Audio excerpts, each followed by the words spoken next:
Good morning. Live from New Delhi, you're watching DD India Newshour, India's voice to the world. I'm Shubhendu Ghosh. Coming up in the next hour, Prime Minister Narendra Modi speaks to Sri Lankan President Dissanayake, assures to provide all necessary assistance for relief and rescue efforts under Operation Sagar Bandhu.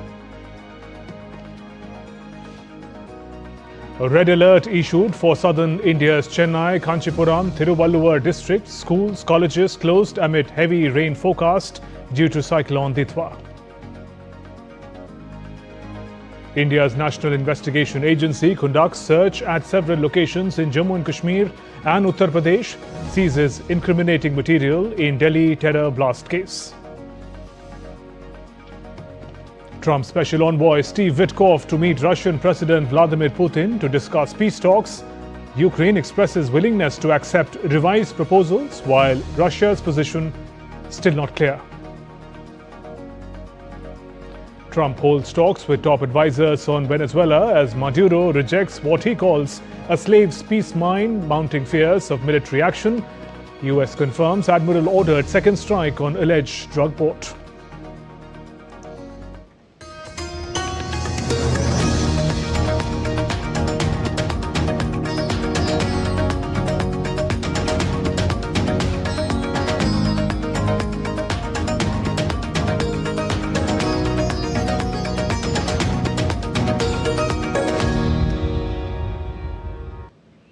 Prime Minister Narendra Modi has assured India's full assistance to Sri Lanka in a telephonic conversation with Sri Lankan President Anurakumara Dissanayake on Monday.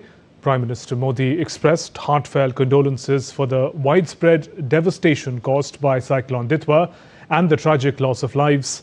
He conveyed that the people of India stand in firm solidarity and support with people of Sri Lanka in this hour of need. Prime Minister assured President Dissanayake of India's continued support to Sri Lanka under ongoing Operation Sagar Bandhu, providing rescue and relief to distressed persons. He assured that India, in line with its vision of Mahasagar and established position as the first responder, will continue to extend all necessary assistance in the coming days as Sri Lanka undertakes rehabilitation efforts, resumes public services and works towards restoring livelihoods across the impacted regions. Sri Lankan President Dissanayake conveyed his deep gratitude for India's assistance in the wake of disaster and appreciated the swift deployment of rescue teams and relief material. He also conveyed the appreciation of the people of Sri Lanka for India's timely and effective response efforts. In the wake of Cyclone Ditwa, India launched Operation Sagar Bandhu late November to provide urgent search and rescue and humanitarian assistance and disaster relief support to Sri Lanka. In coordination with the Sri Lankan authorities, Government of India immediately handed 9.5 tons of emergency rations from 2 Indian Navy ships in Colombo, deployed 3 Indian Air Force aircraft for airlifting another 31.5 tons of relief materials, including 2 Bhishma cubes, along with 5 persons medical team for on-site training and 80-person special urban search and rescue teams of the National Disaster Response Force to assist in the rescue efforts, and dispatched another 12 tons of relief supplies on board Indian Navy ship Sukanya. A total of 53 tons of relief material has been handed over. Chetak helicopters from INS Vikrant and M17 helicopters from Indian Air Force, in coordination with the Sri Lankan Air Force, conducted extensive rescue operations. Rescued persons included nationals of Sri Lanka, India, Germany, Slovenia, United Kingdom, South Africa, Poland, Belarus, Iran, Australia, Pakistan and Bangladesh. NDRF teams have been carrying out search and rescue operations in various severely affected and isolated regions of Sri Lanka.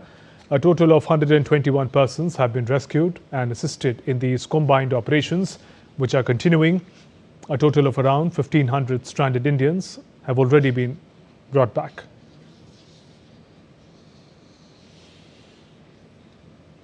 Meanwhile, rescue operations intensified across Sri Lanka as Indian teams worked alongside Sri Lankan authorities and forces. Indian Air Force M17 helicopters evacuated 96 stranded people, including 3 critically injured survivors from flood-hit areas. while delivering over 5.5 tons of urgent rations and medical supplies to cut-off communities. On the ground, NDRF teams continued life-saving missions, pulling 43 people, among them infants, pregnant women and elderly, from areas unreachable by road. In Maduro, officers recovered one deceased individual from beneath more than 5 feet of debris, with search efforts still underway. As major rivers threaten to overflow again, India's Operation Sagar Bandhu remains fully engaged, reinforcing responders and supporting Sri Lanka through its most perilous time. And for the latest, joining me is Ahmed Moin Faruqi, DD India correspondent from Colombo. Ahmed, can you tell us more about how India's assistance under Operation Sagar Bandhu is extending relief to people in Sri Lanka? Shubhendu, you see, HADR efforts from Indian side under Operation Sagar Bandhu have been hugely important with regard to the way the impact of the cyclone has left behind Sri Lanka. There are more than 390 people who have lost lives because of the effects of the cyclone itself through floods as well as landslides in various places. In fact, many of the regions in the central part of the island are still hit because of the floods, and the situation continues to be grim even now, as the bridges, roads and many other connectivity mechanisms are disrupted even now. Train services are hampered even now as we speak, as the Sri Lankan authorities are still working around the clock to ensure that roads and power lines are still brought back into connectivity. So that is one part of it. Given these circumstances, also we have to remember this, that Sri Lanka being an island and has limited resources, India providing emergency relief measures, immediately by handing over relief equipment as well as supplies by INS Vikrant, then later on by INS Udaygiri. Thereafter, we brought in supplies with Indian Air Force aircrafts, the helicopters which dropped the equipment yesterday. We also had INS Sukanya handing over 12 tons of equipment, providing of Hisham cubes, which can be deployed anywhere depending upon the requirement of the circumstances. So this is hugely, helpful for rescue missions as well as recovery and relief operations. Now added to that, the NDRF teams which are deployed in both places, in Puttalam as well as in Badulla, they are round the clock. They are working and helping save, rescue people first of all, providing relief, items, emergency medical care, as well as they are trying to conduct search and rescue and recovery operations in landslide hit regions in Badulla. In fact, till yesterday, I was in Badulla with the NDRF teams, where the team has managed to recover deceased, remains of one deceased individual from under about 5 feet of the rubble of the landslide. And as we speak, the operations are still going on even now, with the possibility that more efforts could be put in, and recovery of lives as well as people who have lost their lives also could be possible. Now, given all these circumstances, the president had mentioned that the priority as of now is to ensure that the connectivity is first of all restored, so that people who are who are staying in cut-off regions could be reached, and relief and recovery rescue measures could be provided to them. Given that, India's efforts have been very helpful, airlifting people who were stranded in Kotamale, airlifting people. In fact, yesterday 96 people were airlifted by Indian helicopters also. So this speaks volumes of the way India has been helping Sri Lanka in times of crisis. Aptly showing that it is the first responder who was immediately ready, even before anyone else could even think of coming to the rescue of Sri Lanka. Shubhendu. Ahmed, thank you for joining us with those updates. Meanwhile, the deep depression remnant of Cyclone Ditwa over the southwest Bay of Bengal has recurved towards the south and moved southeast, inching closer to the east coast. The movement has prompted a red alert for 4 northern Tamil Nadu districts. The India Met Department on Tuesday warned of extremely heavy rains over Chennai, Kanchipuram, Chengalpattu and Thiruvalluvar until 10 a.m. According to the IMD, the weather system is now positioned at a minimum distance of about 35 kilometers from North Tamil Nadu, Puducherry coast. The system is being monitored by Doppler weather radars at Chennai and Sriharikota. Schools and colleges across South India's Chennai, Tiruvallur and Kanchipuram districts will remain closed on Tuesday, following forecast of heavy rains triggered by Cyclone Ditwa. The decision was taken by district authorities late on Monday as a precautionary measure. Officials say that holiday has been declared to ensure students' safety amid the possibility of intense rains and waterlogging. Authorities have urged residents to remain cautious, avoid unnecessary travel and follow further advisories issued by the state government and disaster management agencies.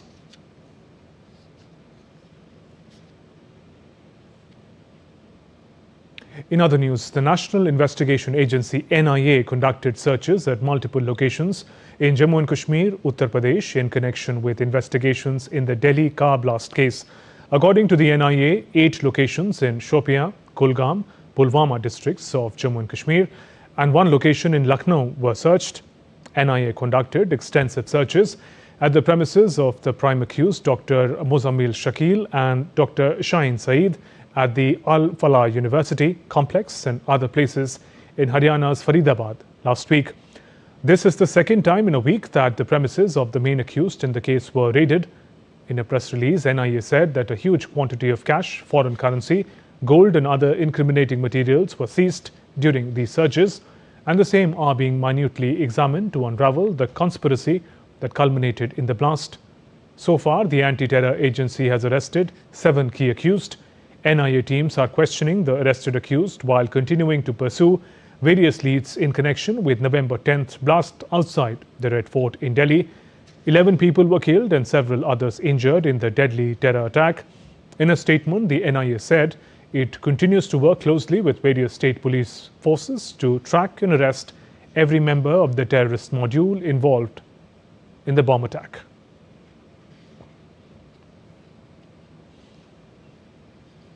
And DD India correspondent Shabir Dar joins us live from Srinagar. Shabir, if you can take us through the details of the NIA raids and the outcome. Yeah, as we already know, the NIA carried raids in parts of Kashmir and in Uttar Pradesh during the other day, and some 8 locations were searched and raided. And as we know, as the NIA has said in his statement that some incriminating material, including foreign cash and gold, was discovered during these raids. These raids are very significant given the fact that the National Investigation Agency is widening its net of investigation to see if some more people are involved in this white-collar terror module. And this is indeed a shift in the strategy of the investigation agency, because earlier the National Investigation Agency would probe the role of the traditional terrorists. Now the scope of the investigation is to identify the white-collar terrorists who are mostly the professionals and the doctors per se, who are involved in this terror module, who as we know, after the Delhi blast, their designs were actually to carry many such as attacks across India. But thanks to our alert security forces, particularly the Jammu and Kashmir police, which was successful in filing this bid, these nefarious designs, and the arrest of the main mastermind, the Maulvi Irfan, who is actually the investigators believe is the mastermind in radicalizing and recruiting these highly qualified terrorists. So indeed, a big success for the National Investigation Agency, because as we know, since this NIA took over the charge of the investigation of this high-profile case, the Kashmir premises were raided twice. So yesterday was the second time the NIA came and raided the house of the 2 doctors, who Dr. Shakil and Dr. Adil, and other people, and the Maulvi. So the key conspirator in this is the Mr. Maulvi Irfan, whose motorbike was also seized in these raids, and he has been shuffling between Shopian in South Kashmir and Srinagar, acting as a preacher and a medical aid worker. So he would use his dual identity to get in touch with these people and radicalize them. And NIA is now focusing to ensure which more leaks are there and which more people are involved in this wirecard and module. And already know 7 people are already in the custody of NIA, and they are interrogating them. And from their leads, the raids are being carried, to recover more material, which will help them in investigating this case. Shabir, thank you for those inputs. Updates now on the winter session of Parliament. On day 2 of the session, Finance Minister Nirmala Sitharaman will move the Central Excise Amendment Bill 2025 for consideration and passage in the lower house. The bill was tabled in the House on Monday. Apart from question hour, many papers will also be laid in both houses of Parliament.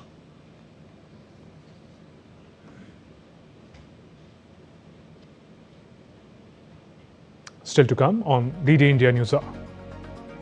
US President Trump's health report released. Peru landslide sinks boats in Amazon region river, 12 people dead.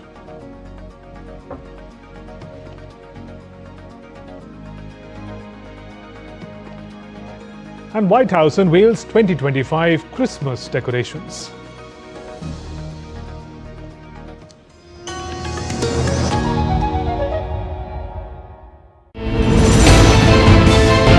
Geopolitics and trade deals.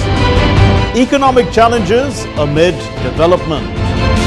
Hard work and the path to prosperity. It's the economy always. Between walkers, money is what money does and says. Supply creates its own demand. Between the bulls pulls and bears tears. When supply chains globalization and India rises to the podium.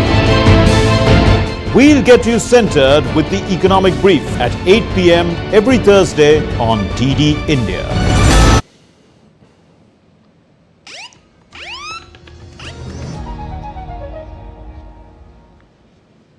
Welcome back. You're watching DD India Newshour. I'm Shubhendu Ghosh. US President Donald Trump's special envoy Steve Witkoff is traveling to Moscow to present a peace plan proposal to Russian President Vladimir Putin. The Kremlin on Monday said a meeting between Witkoff and Putin was scheduled for Tuesday. The talks between Putin and Witkoff will focus on the 19-point peace plan to end the conflict in Ukraine. Though Ukraine has expressed its willingness to accept the revised proposals, Russia has not made its position clear yet. Witkoff is traveling to Russia a day after taking part in talks with a high-level Ukrainian delegation in Florida. Meanwhile, French President Emmanuel Macron and his Ukrainian counterpart Vladimir Zelensky launched a flurry of diplomatic activity during hours-long talks at the Élysée Palace in Paris on Monday. Macron said he hoped that ongoing talks around ending the war in Ukraine could be a turning point for both Ukrainians and Europe's own security situation. Ukraine President Volodymyr Zelensky has said Kiev's priorities during peace talks to end the 4-year-old conflict with Russia remain Ukraine's sovereignty and securing strong security guarantees for the country. In a press conference with the French President Macron during Zelensky's visit to Paris, he said, "Territorial issue is the most difficult one."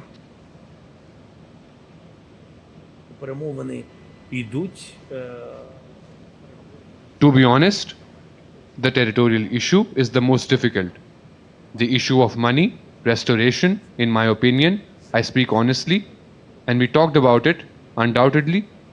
Without the presence of European partners, it is not easy to accept. It is difficult because the money is in Europe, and I think this is not fair. And Zelensky said he expects to discuss key issues with US counterpart Donald Trump as efforts to resolve the conflict continue. Negotiations are ongoing. US negotiators have shared their proposals with us and plan to present them to the Russian side. We are receiving full feedback, which I will review with our delegation tomorrow. They will then travel to Ireland and update me step by step on the progress of their negotiations. And DD India correspondent Amit Mukherjee joins us live from Delhi. Amit, what is the direction in which Ukraine peace negotiations are headed with another round of high-level talks between the US and leadership of Russia and Ukraine?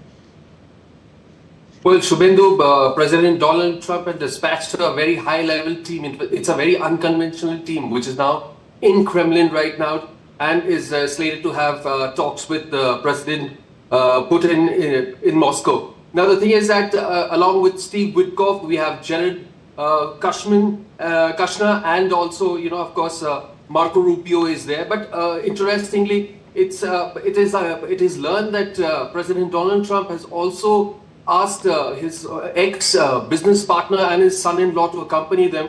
In fact, very unconventional sort of a team which is there right now in Moscow. But again, this is the team which also actually brokered the Gaza peace deal. So, I mean, it's a team that is capable of doing wonders as far as, US is concerned, of stopping wars, which, of course, President Donald Trump has been claiming in most of his speeches.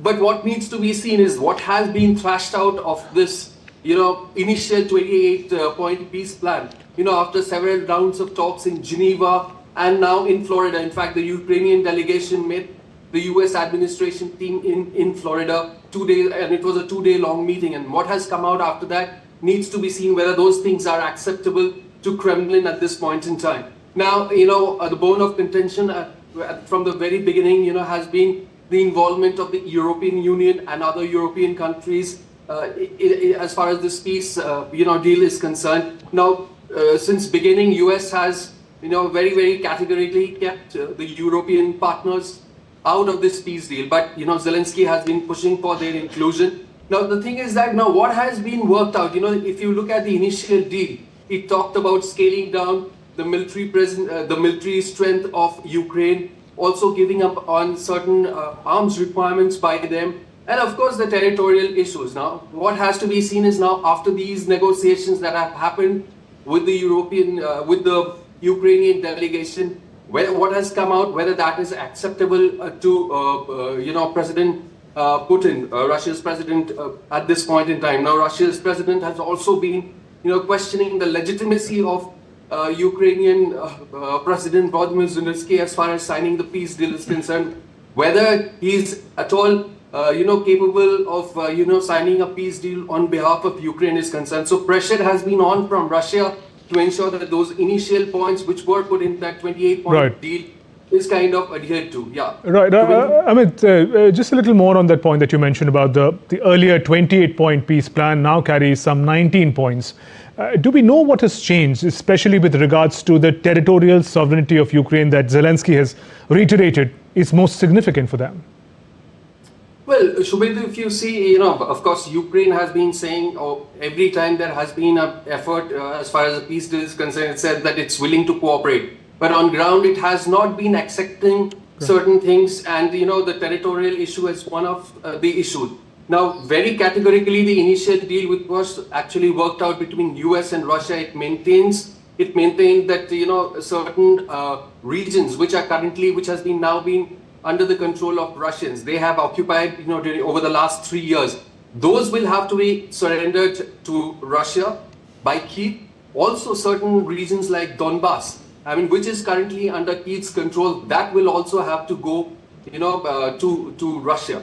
Now, whether that is acceptable to Zelensky or, Ukraine, that has to be seen. But yeah, of course, even in the latest statement which Zelensky has made, he's talked about that they are not going to give up any of their territories. So if that kind of a stance holds, of course, then it will be very difficult for the peace deal to go ahead. Also, they have not been, very, very, it was not looked at Ukraine accepting the other plans, including scaling down their military and also the weapons. And in fact, in the last meeting also with President Macron, Zelensky also involved over a phone call the other European partners, including Germany, Italy, and UK, and others also. So what one has to see right now whether those things which have been worked out again is acceptable to President Putin and is acceptable to We'll have to wait and watch, Amit, also what comes out of the latest rounds of deliberations between the leaders. Thank you for joining us with those insights. Meanwhile, Russia on Monday said its forces had captured the city of Pokrovsk in eastern Ukraine, a key military logistics hub, as well as the city of Volchansk in the northeast. The chief of the General Staff of Russian Army, Valery Gerasimov claimed that Russian troops have captured the city of Pokrovsk. Gerasimov reported this to President Putin as Putin inspected a military command post. Following the claim, Russian president thanked senior military commanders and said they all understand the importance of the area. It comes shortly after high-level talks between US and Ukrainian officials in Florida on how to end the conflict. I already want to thank the entire command staff, the group's personnel, and of course, the fighters or guys who are carrying out these combat missions. This is an important area. We all understand its importance. This will ensure the progressive resolution of all the key tasks that we face and that were initially set at the beginning of the special military operation. Moving on, US President Donald Trump held talks on Monday with top advisors to discuss the pressure campaign on Venezuela, among other topics. The official, speaking on condition of anonymity, said the Oval Office meeting included senior members of Trump's national security team. No details of the talks were immediately available. Earlier on Sunday, Trump confirmed that he had spoken to Venezuelan President Nicolas Maduro, but Trump declined to provide details of the conversation.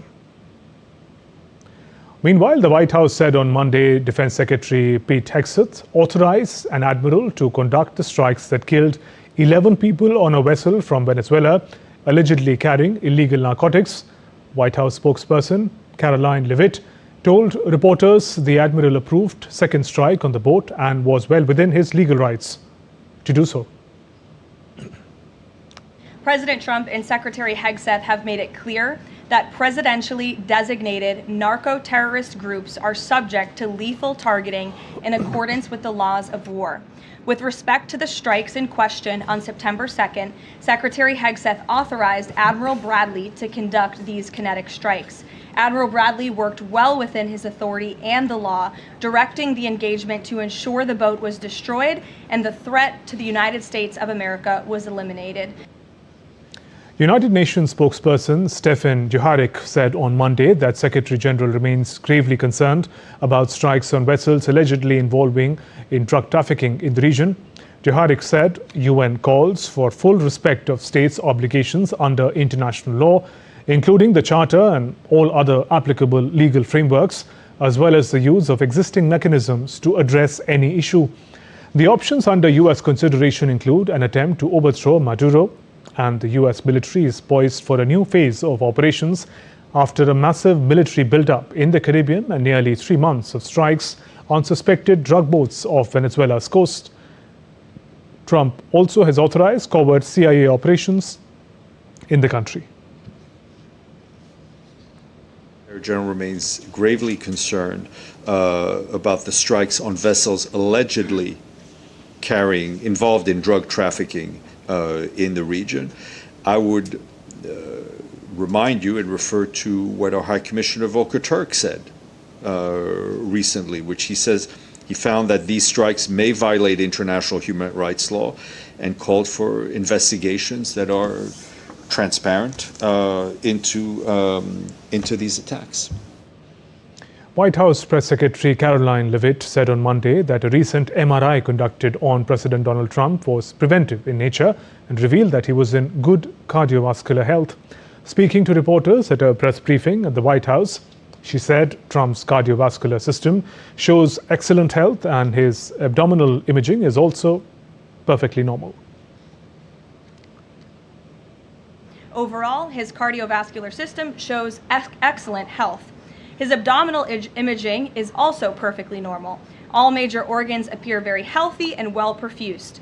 Everything evaluated is functioning within normal limits with no acute or chronic concerns. In summary, this level of detailed assessment is standard for an executive physical at President Trump's age and confirms that he remains in excellent overall health. Trump underwent a MRI scan during a recent medical evaluation, did not disclose the purpose of the procedure, which is not typical for standard checkups. The lack of details raised questions about whether full information regarding President's health is being released in a timely fashion by the White House. At least 12 people, including 3 children, died on Monday when a landslide sank 2 boats docked at a river port in central Peru. with dozens of others missing, officials informed. The country's National Emergency Operations Center said on X the landslide was caused by erosion of the bank of the Yoyali River, the headwater of the Amazon, according to the Navy officials. Rescue operations have been hindered by fast-flowing river waters, while authorities said injured have been taken to hospital, while National Police and the Peruvian Navy look for more survivors. Still to come on DD India Newshour. Indian Army test fires BrahMos missile, showcases long-range strike power. 4th Kashi Tamil Sangamam begins today. And today is National Pollution Control Day.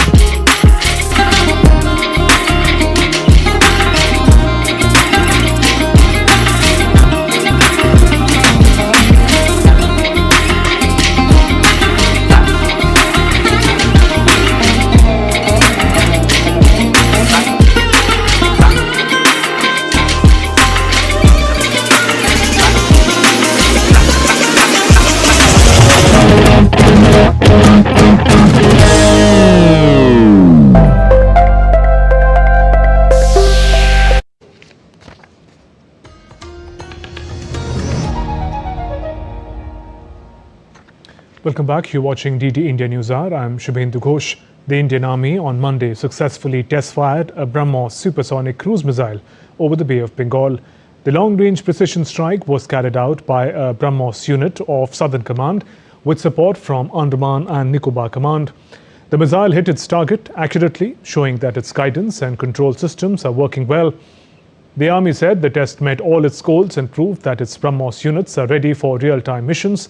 Southern Command Chief Lieutenant General Dheeraj Seth praised the successful launch, calling it an important step in strengthening the Army's long-range strike capability. The test also highlights the reliability of India's indigenous missile systems and supports the country's push for self-reliance under Atmanirbhar Bharat initiative. The 14th edition of the annual bilateral exercise Equivalent between Indian Army and the Maldives National Defence Forces will be conducted from 2nd December to 15th December this year in southern India's Thiruvananthapuram.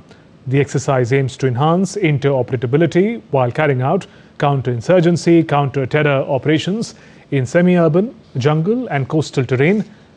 It focuses on integration of niche technology to enhance interoperability while sharing best practices reflecting the shared commitment of India and Maldives towards peace and security in the region, while further deepening defence cooperation, camaraderie and mutual trust between both the armies.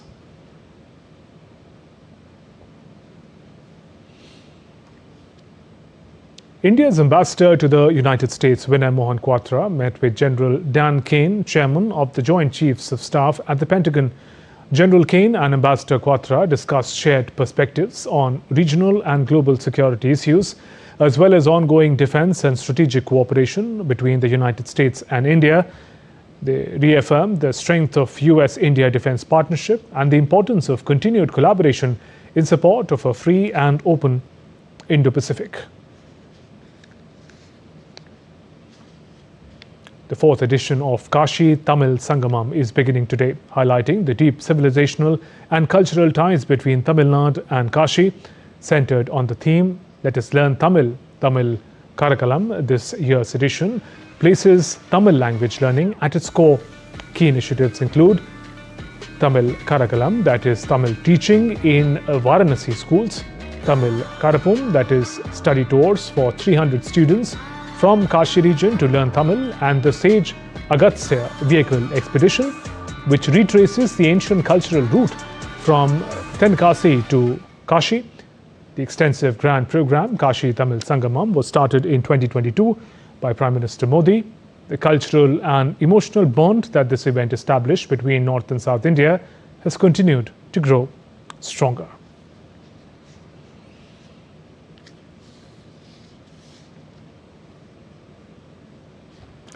And this time as well, 7 such groups are coming, comprising 1,400 delegates.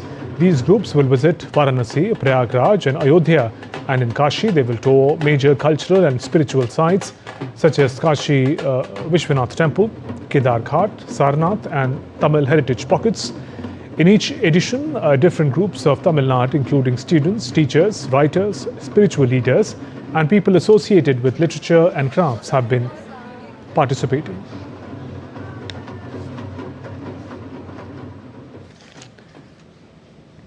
December 2nd is observed as National Pollution Control Day, a reminder of one of the world's worst industrial disasters.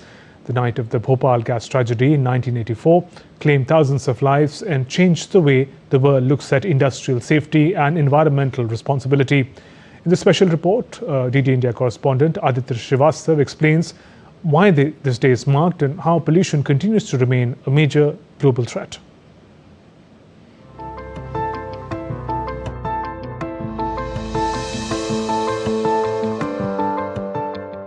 These visuals take us back to the intervening night of December 2nd and 3rd, 1984.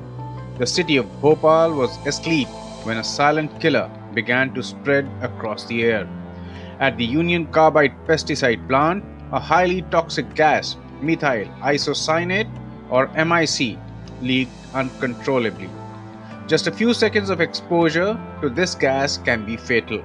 The gas spread so rapidly that people had no chance whatsoever to react.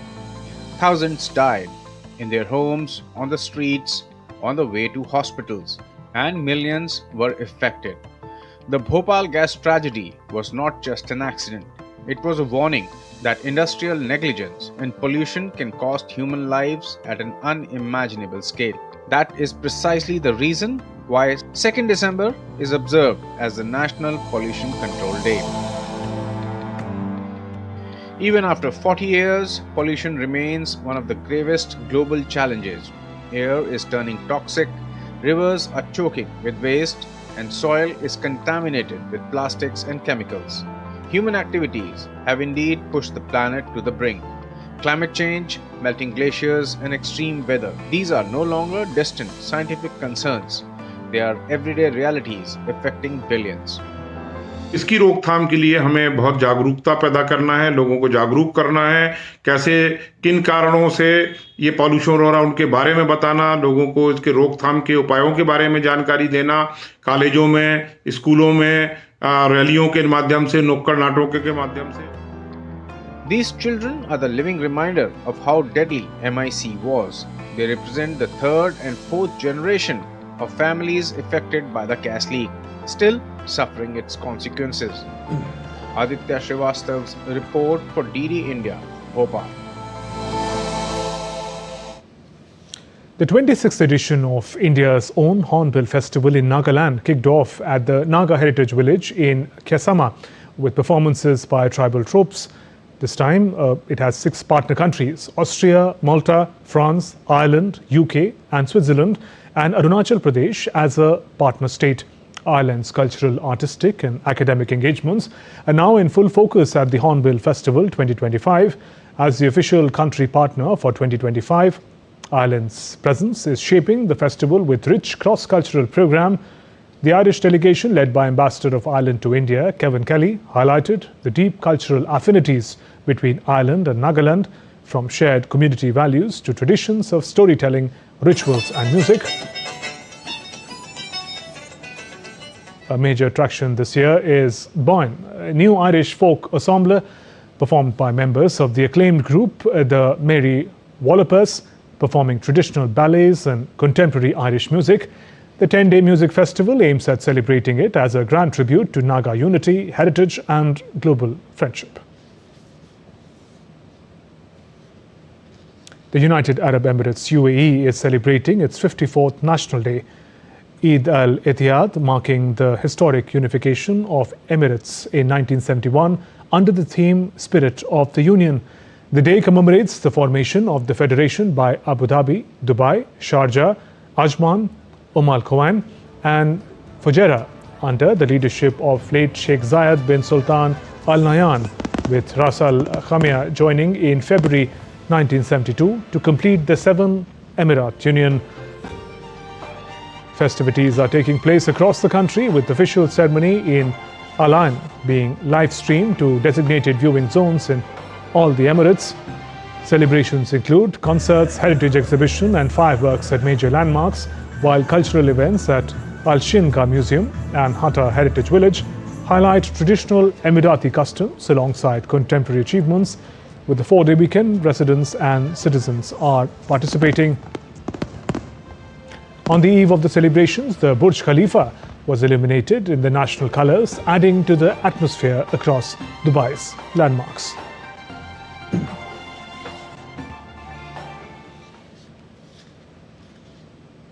Updates on the Hong Kong building fire now. Mourners left tributes near the scene of the deadly building fire on Tuesday to mark 1 week after the victim's passing, a custom known as the Day of Soul's Return. Crowds gathered near the burnt-out remains of the towers, laying flowers and leaving written notes. The blaze that broke out at the Wong Fuk Court housing estate last Wednesday claimed at least 151 lives, with more than 40 people still missing. Police continues to sweep the 7 residential towers engulfed in the disaster, finding bodies of residents in stairwells and on rooftops, trapped as they tried to flee the flames.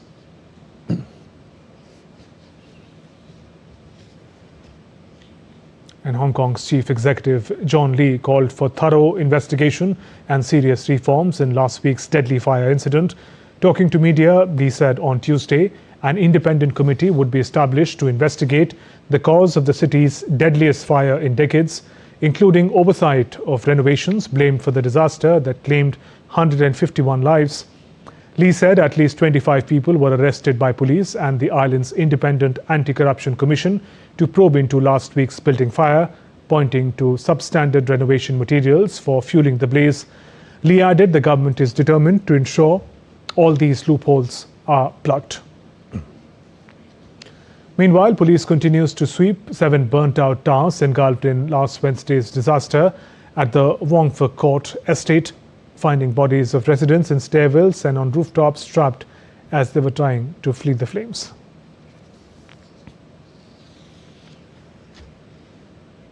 Moving on, more than 120,000 people are expected to attend Pope Leo XIV's Mass in Beirut on Tuesday, the final day of his Lebanon visit, and a chance to pay his respects at the site of a huge 2020 port explosion. More than 120,000 people have registered to attend the Mass near Beirut's waterfront. Pope Leo also met with thousands of Lebanese youth at the Maronite Patriarchate of Antioch in Bekek, Beirut on Monday. During the Rockstar welcome, Pope urged youth to stay in Lebanon, rebuild the country and overcome difficulties through faith, reconciliation and love rather than retaliation.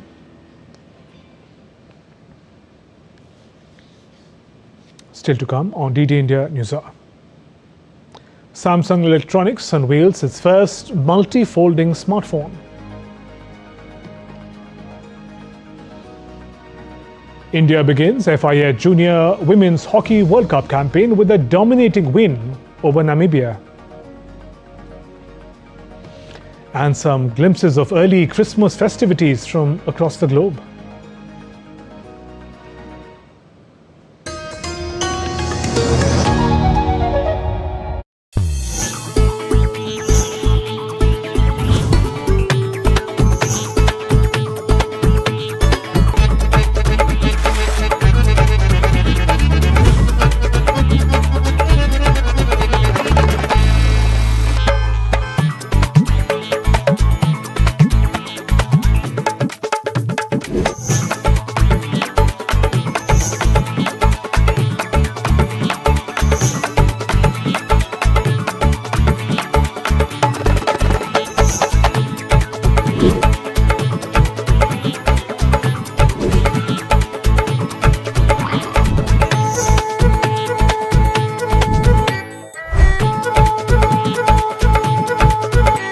Welcome to Jaipur.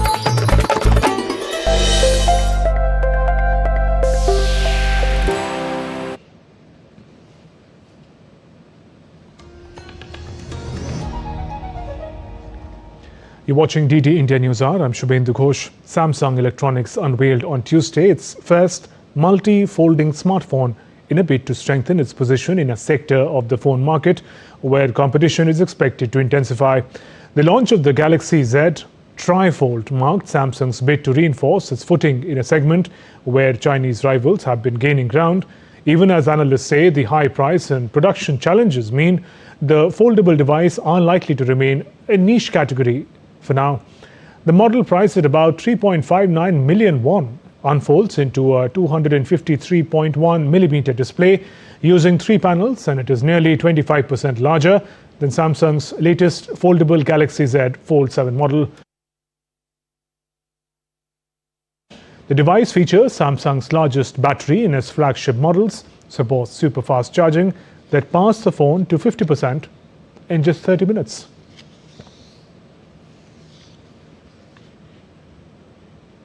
Tech giant Apple on Monday announced that its AI Senior Vice President, John Giandria, is stepping down from the position early next year. Giandria has been a part of Apple since 2018 and will remain as an advisor during the transition. Researcher Amar Subramania, a veteran of Microsoft and Google, will take the position of Vice President. Subramania will lead key areas including AI foundation models and machine learning. Apple cited its experience integrating AI into products as essential to its future Apple Intelligence features. Apple currently faces pressure to keep pace with rival companies rolling out rapid advances in artificial intelligence. CEO Tim Cook said AI remains central to Apple's strategy and praised Subramania's extraordinary expertise. Streaming giant Netflix has submitted a largely cash offer to acquire Warner Brothers Discovery as indebted Hollywood studio pushes ahead with a sale that could reshape the US media industry. According to a report, the streamer has advanced to a second bidding round alongside Paramount's Skydance-led group and Comcast. Warner Brothers Discovery, owner of HBO, CNN and Warner Brothers Studio, formally put itself up for sale in October after receiving multiple unsolicited offers. Netflix is reportedly arranging a multi-billion-dollar bridge loan to finance the potential deal, which would give it control of major Hollywood assets. Some top filmmakers, including Titanic director James Cameron, have warned that Netflix takeover would be a disaster. However, neither of the company has made any formal comment on the deal. You're watching DD India News Hour. Time now for all the action from sports. India's women's cricketer Sneha Rana, Renuka Singh and Pratika Rawal were promoted to the rank of Officer on Special Duty Sports by Ministry of Railways after their ICC Women's ODI World Cup triumph earlier this year. All 3 players will be entitled to the pay and benefits of Group B gazetted officer under level 8 of the pay matrix as per the 7th CPC. The initiative of the Railway Sports Promotion Board will provide financial security to the cricketers and entrust them with administrative responsibilities. Earlier in November, the 3 players were felicitated at Rail Bhavan by Union Minister for Railways, Ashwani Vaishnav.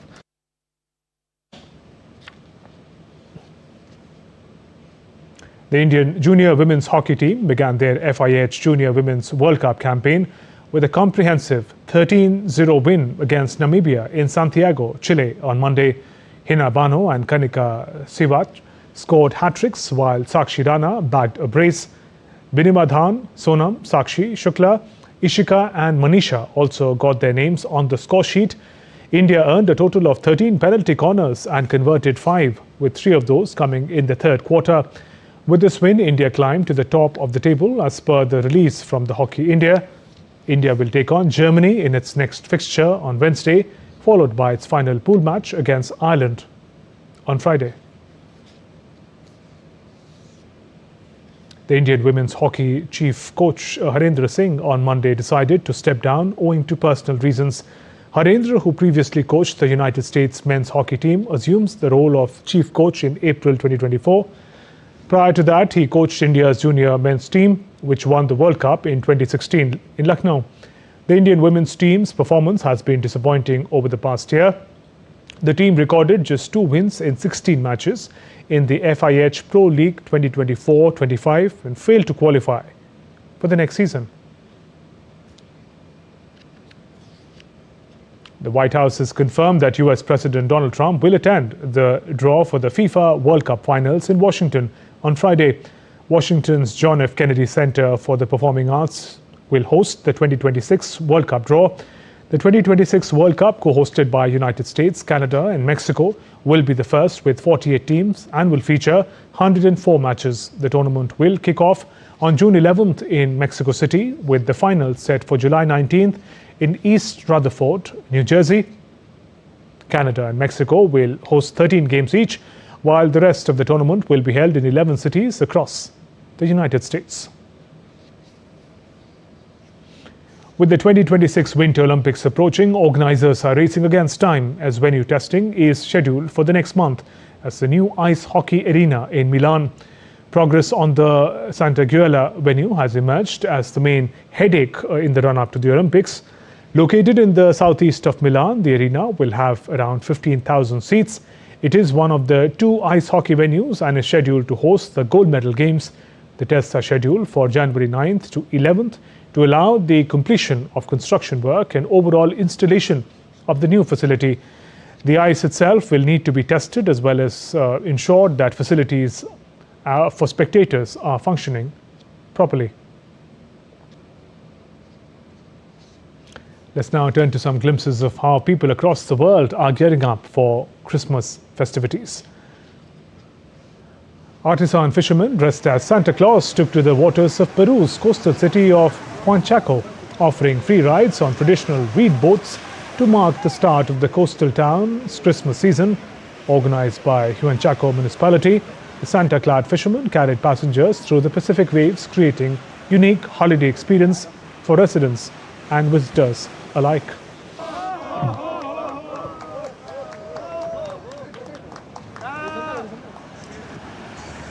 The exterior of the Downing Street was illuminated with Christmas lights on Monday, marking the start of the holiday season.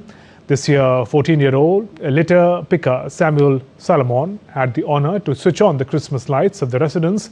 A choir also performed as onlookers watched the Christmas tree come to life.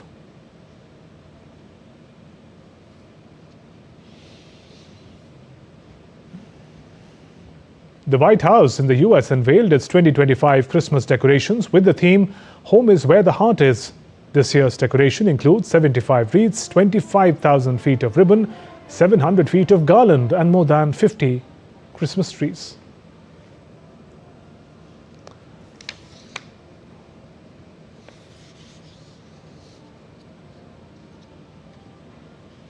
Early Christmas celebrations there. But that's all in this edition of DD India News Hour. Let us know your thoughts on the news of the day. For those on the go, you can get all the latest news and updates from India and across the world on DD India mobile app. This app is available on both Android and iOS platforms. Scan this QR code on your screens to download now. And we'll be back with more news as it breaks here on DD India. I'm Shubhendu Ghosh from all of us here in Delhi. Thanks for watching DD India News Hour. Namaskar.